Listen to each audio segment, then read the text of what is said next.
আজকে বৃষ্টিমুখর দিন, সুন্দর একটা পরিবেশ। সকাল থেকে অন্যান্য দিনের মতো তাপপ্রবাহ নেই, সবাই একটু স্বস্তির নিঃশ্বাস ফেলেছে।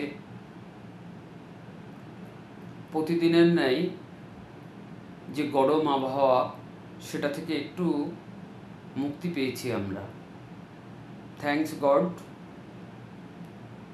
সকালের দিকে একটু ফাঁকা ছিলাম, তাই একটু বসলাম।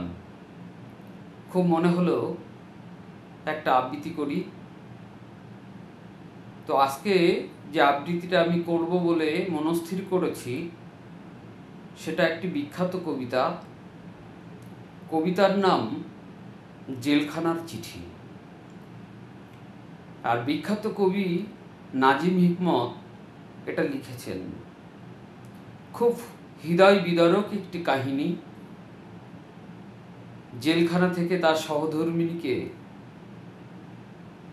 চিঠি লেখালেখি, সহধর্মিণীও বাড়ি থেকে জেলখানার উদ্দেশ্যে তার স্বামীর কাছে চিঠি লেখেন, এবং তাদের সেই কথোপকথন কবি সুন্দর ভাষ্যরসের মাধ্যমে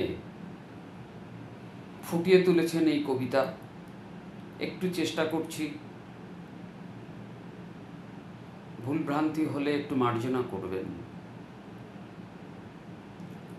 প্রিয়তমা, তুমি তোমার শেষ চিঠিতে লিখেছ, মাথা আমার ব্যথায় ছিঁড়ে যাচ্ছে। আমি কিছুই ভাবতে পারছি না। তুমি লিখেছ, যদি ওরা তোমাকে ফাঁসির দড়িতে ঝোলায়, যদি আমি তোমাকে চিরতরে হারাই, আমি কিছুতেই বাঁচব না। প্রিয়তমা, তুমি বেঁচে থাকবে এই বিংশ শতাব্দীতে।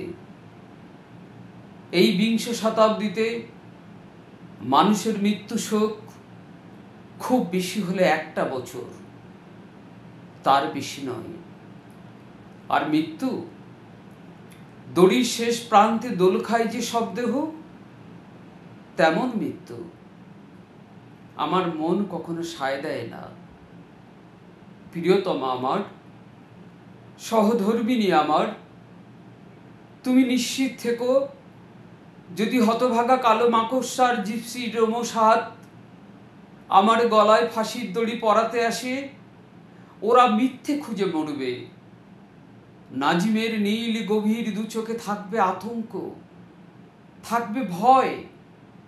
আর আমি আমার অন্তিম ভোরের অস্পষ্ট নক্ষত্রের আলোয় দেখতে পাবো আমার সাচ্চা বন্ধুদের, দেখব তোমাকে। আর আমি আমার সাথে কবরে নিয়ে যাব এক অসমাপ্ত গানের ব্যথা, এক অসহ্য বেদনা। প্রিয়তমা আমার, সহধর্মিণী আমার, তোমার দু চোখ ভারী সুন্দর, যেন সোনালি মৌমাছি। তোমার হৃদয় মধুর চেয়েও মিষ্টি। কেন আমি তোমাকে লিখতে গেলাম, ওরা তোমাকে ফাঁসির দড়িতে ঝোলাতে চায়। বিচার এই সবে শুরু, আর মাথাটা তো বোটার ফুল নয়, চাইলেই টুক করে ছিঁড়ে নেবে। থাক, এসব অনেক দূরের ভাবনা,